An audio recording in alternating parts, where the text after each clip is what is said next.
What's up guys, and welcome back to the channel. And in today's video we're talking about the fighter in each division with the most CTE. That's right, I've already done a CTE tier list on this channel before, so go check that out after this.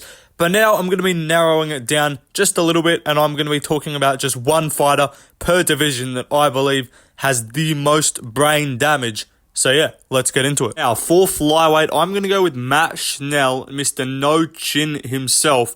I believe he has the most CTE at flyweight. Now, look, Brandon Moreno is also a good shout. He has also suffered a fair share of CTE. He's also suffered his fair share of brain damage. But Matt Schnell, it's the KO losses that have him on this list over Moreno, because Moreno has never been like brutally finished or brutally slept recently in his career, or just like constantly been dropped always and keep getting rocked and cut open and fucked up in fights.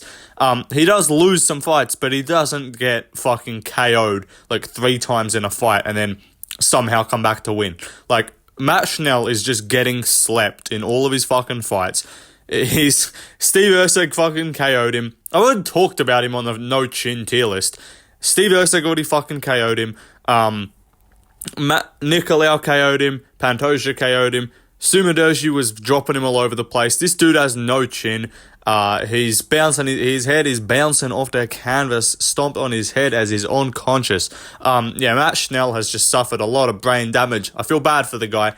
But he just cannot take a shot, unfortunately, and every time he gets KO'd, it just adds to that CTE.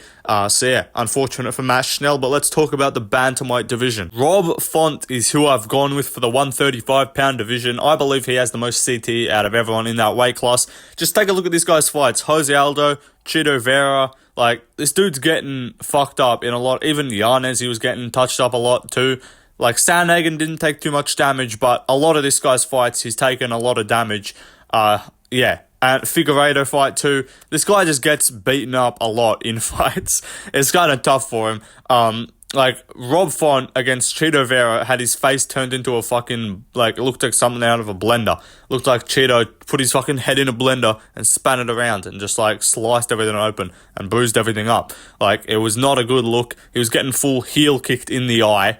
And yeah, Rob Font, it's a similar, his chin's not awful. Like, he's not getting just KO'd by fucking victim weights like Matt Schnell, but he is getting dropped a lot. He is getting hurt in fights. Like, this guy gets, like, caught with like a stiff jab and he's just stuttering. He's like doing the jitterbug, stuttering backwards.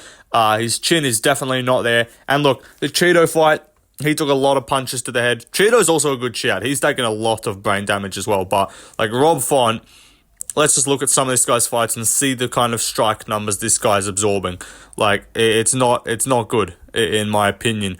Let me look. Wait, Chito versus Chito Vera. Sorry, I should have been organized with this. But like, against Chito, he was dropped, how many times? He was dropped 3 times and absorbed 167 total strikes. Majority of those were to the head. So yeah, Rob Font taking a lot of damage. Apparently Cejudo missed hey guys, I promise guys, I'm not going to punch him head, guys. I've got no power, guys, unless it's against a weight drain Dillashaw, guys.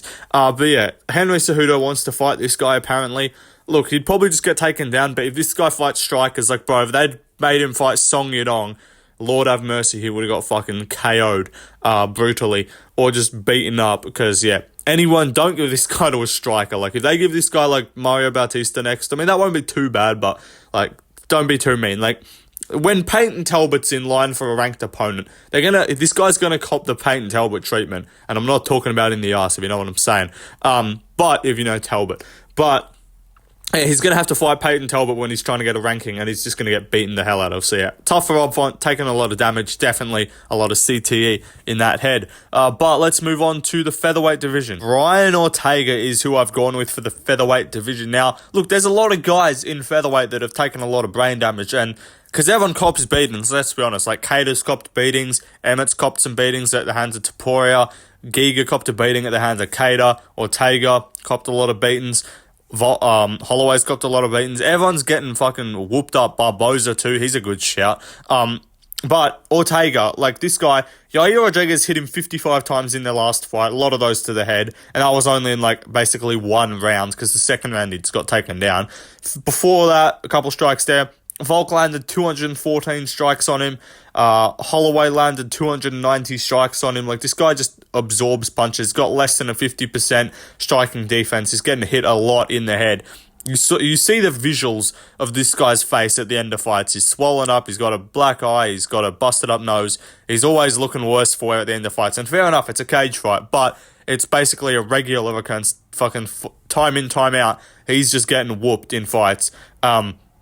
And I would say out of everyone, it's probably like, even though Holloway's absorbed more shots, Holloway's not getting like cracked with like huge shots. Holloway's got a great chin, but he also rolls with shots a lot. Ortega's just taking blunt on fucking punches to the face and just eating all of them. Definitely got CTE. Definitely, you know. Brian, have you got much CTE? How's your mental health going? I'm glad you asked. Yeah, Ortega's just not there at all. That Eagle story was just the signs of a man suffering from mental cognitive abilities. Yeah, it's tough for Brian Ortega. But let's move on to the lightweight division. The lightweight, I've gone with Justin Gaethje. Now, look, a lot of you are going to say, why is it not Tony Ferguson? And it is because with these videos, for the most part, I like to stick within the rankings just so I can get, just so the casuals, and I'm not saying casuals, obviously everyone knows who Tony is, but for the most part, I just stick within the rankings because both casuals and hardcores, everyone watching the videos is like, yeah, I know who that is. So I try not to get too intricate with it. So overall, that's why I only do ranked people in these videos for the most part. But it's Gaethje, in my opinion, as far as ranked guys go. Just consistently, he's just getting punched very hard in the face a lot. Like, Holloway landed 180 shots on him with that fucking flatline KO to add on at the end of the fight. Poirier landed a lot on him in their first fight when they fought. 174 strikes from Poirier. Alvarez, 155 strikes landed. Johnson landed 91. Barboza didn't land too many because he got the quick finish. Even Ferguson landed 136 shots on him. Michael Chandler landed over 100. Oliveira rocked him a bunch in their fight. Every fight this guy is in, it's just wars. It's just you're thinking, how is this guy taking these shots? Or, damn, he's not taking these shots. That's not going to be good for his health. He just significant strikes absorbed. Yeah, he absorbs over 7 strikes per minute on average. And that might not sound like heaps, but in comparison, that is a lot. He's just getting punched in the face real hard, and it's not just like Holloway who's rolling with a lot of shots, who's getting like fighting featherweights who aren't hitting him as hard. This is Gaethje who's fighting Poirier, Fiziev, Chandler, Oliveira, Ferguson. These guys are all Alvarez. These guys are all just whooping him, punching him in the face really hard, and even when he wins, he comes out of that fight with more and more brain damage than when he entered. So yeah, Justin Gaethje, in my opinion, strong candidate for lightweight. Dan Hooker's also a good choice. That's also a solid shot. That's a lot of these lightweights are just the brawlers that have scraps and take brain damage. So yeah, Dan Hooker's a good shot. Chandler's a solid shot too. A lot of these guys, obviously Ferguson. A lot of guys, obviously Bobby Green after that last stoppage, or that stoppage before last with Jalen Turner. So a lot of lightweights taking a lot of damage. But yeah, definitely for now I'm going to go with Gaethje. Let's move on though to the welterweight division. And I've gone with Vicente Luque, and it's tough. I've had him featured in a few of these videos recently. He was in my most watched fighters video. It's really unfortunate at the stage of his career that Vicente Luque is at. Buckley thumped him up a little bit. That was a bit, not crazy damage, but like RDA, not really. But Jeff Neal's where it really became a worry. Landed 121 shots to him, dropped him twice, KO'd him. Who else has he fought that he landed a bunch on him? Nico Price landed 130 shots on him. Stephen Thompson landed 140 shots on him. The Mike Perry fight was a war. Perry landed almost 100 shots on him. Brian Barberena landed 170 strikes on him. This guy gets hit a lot in fights, and they're wars, they're fun fights. That's why we love Luque. But he does get hit a lot in fights. He does get dropped before. Who's dropped him in fights? Has anyone else dropped him in fights? Still, Wonderboy dropped him before. Barberena dropped him. He gets dropped a little bit, but it's especially that Jeff Neal fight, and then what we've kind of seen from him recently, that is the product of someone with a lot of CTE. And the fact it's really unfortunate that he's only he's in his early 30s, I'm pretty sure. He's 33, or 32, I think. Yeah, he's 32. And he's already taken this much damage. It's tough for Luque, getting TKO'd, getting finished in fights. That Jeff Neal loss was rough. And also, there's just not many people at welterweight. There are some guys unranked, of course, but which other welterweight would you say has taken the damage, that's gone through the wars all the time? There's not a lot of them, to be honest. So yeah, I'm going to go with Vicente Luque. Tough for him, but yeah, definitely got the CTE. But let's move on, though, to the middleweight division. Next up, for middleweight, it's Marvin Vettori. Pretty clearly, in my opinion, this is the answer to the most CTE fighter in the middleweight division. This guy just gets hit all the time. He's only 30 years old, and he's already gone through an entire career of just being a professional punching bag. He doesn't get dropped somehow. This guy does not get knocked down. So that is one thing going for him in terms of he's not suffering the KO losses that a lot of guys are. But Cannonier landed 240 strikes on him. He had that second round where he literally had him just out on his feet the whole time and was just beating him up against the cage. Dolidze landed like 70 shots. Whitaker landed 70 shots. Whitaker was hurting him a lot in that fight too. Costa landed 160. Adesanya landed almost 100. Hermanson landed over 100. This guy gets hit a lot in fights. It's pretty clear. Gets cracked a lot. He does not have good striking defense at all. What's his striking defense at? Somehow it's at over 50%. That baffles me. But yeah, he gets hit a lot. The Cannonier fight added a lot of CTE onto him. And if this guy fights like a Michel Pereira next or something like that, it's just not going to go well for him. He gets hit so much in fights. And also, middleweight, who else is there? Like, I don't know. There's some guys, but I would say pretty obviously, Vettori is the guy that's just known for being the brick head, just block fucking orc that just absorbs punishment and somehow doesn't get KO'd. He is the Holloway of middleweight in that, like, chin respect. Obviously, he's not good. Holloway's actually good. But Vettori's just mid everywhere. Mediocre Marvin. But yeah, CTE Vettori, definitely, just the characteristics he displays as well. Just aggressive screaming, forgetting how to put your clothes on properly. Very common CTE behavior displayed from Marvin Vettori. But let's talk about the light heavyweight division. Light heavyweight, on paper, I actually don't have CTE. On paper, I'm a completely mentally well-functioning individual with no cognitive impairment. Yeah, sure, Anthony Smith, bro, we know you're absolutely gone and cooked in the head. Only way to explain all the retarded shit that comes out of your mouth when you're saying all your dumb takes.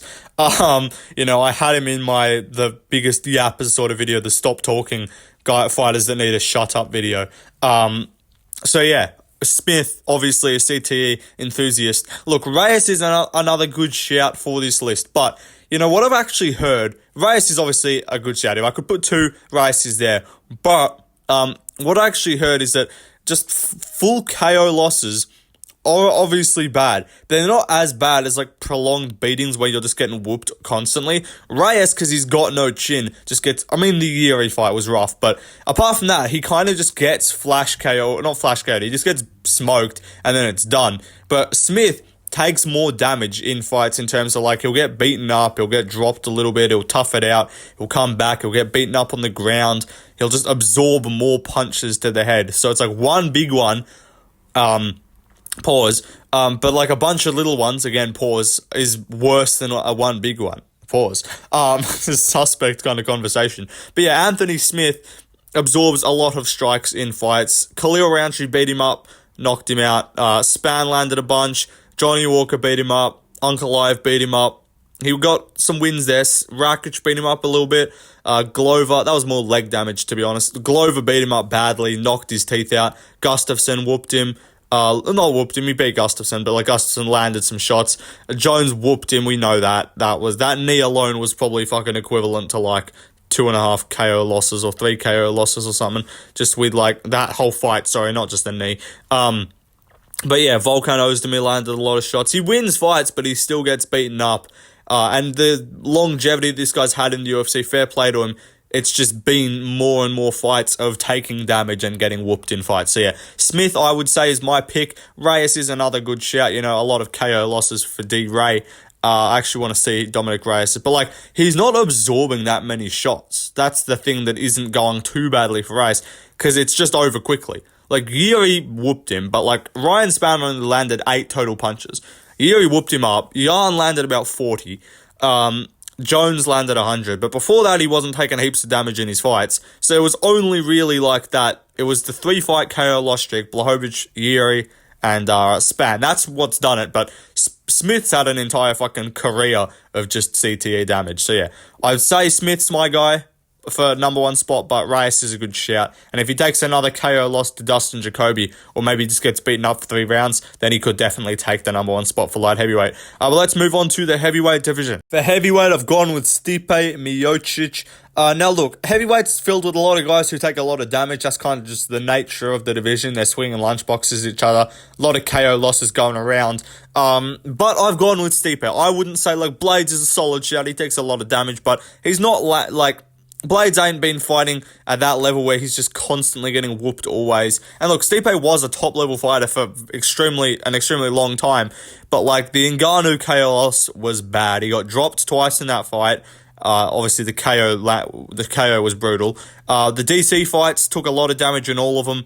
Had the KO loss in the first fight. Second fight, DC landed 180 shots. Again, I'm not saying these numbers tell the whole story of the fight, but that's just what I'm reading. They're the numbers. Got 180 shots in the second fight, 100 shots in the third fight. He has hit a lot in fights. JDS landed 123 shots on him. He gets punched a lot in fights, but look, it's mostly been the later half of his career. The TKO KO loss to Stipe, and then the KO loss to Ngannou's done a lot of damage. And yeah, when you're at the top for that long, when you're the champion of the heavyweight division, you're gonna be a guy that takes damage. So yeah, more so that, like, less guys are there's less obvious placements. Like, I mean, Derek Lewis takes damage, Tai Tuivasa takes a lot of damage, but I wouldn't say they've got the same amount of CTE as Stipe. Like, the man invented his own language, for fuck's sake. That's how much CTE this guy's got going on.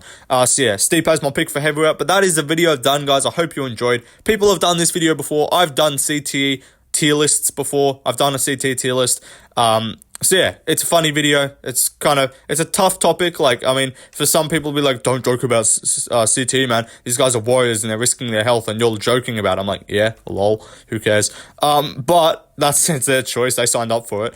But yeah, good job to these fighters, really establishing themselves on the Mount Rushmore of brain damage for some of them. But yeah, see you guys in the next one. Continuing the consistent uploads because I'm a G. And yeah, peace out.